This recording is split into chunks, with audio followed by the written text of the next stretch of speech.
BPJS Kesehatan melaksanakan pelatihan coding ICD-10 dan ICD-9-CM bagi koder rumah sakit, tim kendali mutu, kendali biaya, dan verifikator BPJS Kesehatan. Pelatihan ini diharapkan bisa menyamakan persepsi tentang koder dan mempersingkat proses klaim rumah sakit.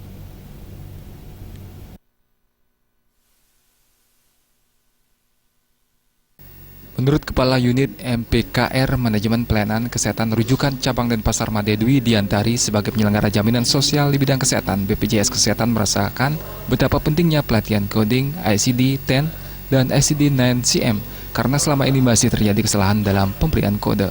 Akibatnya tidak ada titik temu antara dokter rumah sakit dan verifikator BPJS Kesehatan sehingga membuat proses klaim memakan waktu lama. Selain itu, pengklaim harus bolak-balik mengurus klaim mereka. Nah, tujuannya adalah untuk menyamakan persepsi antara BPJS Kesehatan dengan para anggota komite medik ini yang nantinya yang memang terdaftar sebagai tim teknis dari tim kendali mutu, kendali biaya masing-masing cabang dan masing-masing cabang BPJS Kesehatan. Nah, di sini pertemuan ini kita mengundang narasumber dari Center Coding of Excellence nantinya yang akan memberikan kita informasi tentang bagaimana sih tata cara pengklaiman menggunakan aplikasi dan tarif Inasi Biji, karena memang sangat unik dia.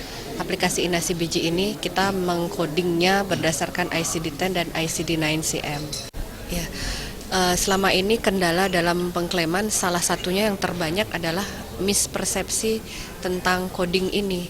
Jadi apa yang persepsinya coder menyalin kode-kode diagnosa yang ditulis oleh dokter di resume medis itu kemudian dipersepsikan bisa sama bisa berbeda oleh verifikator.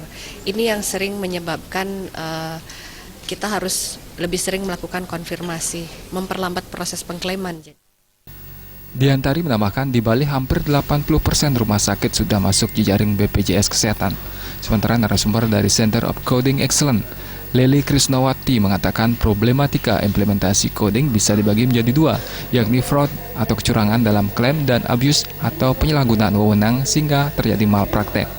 Di lapangan proses klaim sering terjadi ketidakcocokan dan bisa menghambat proses klaim.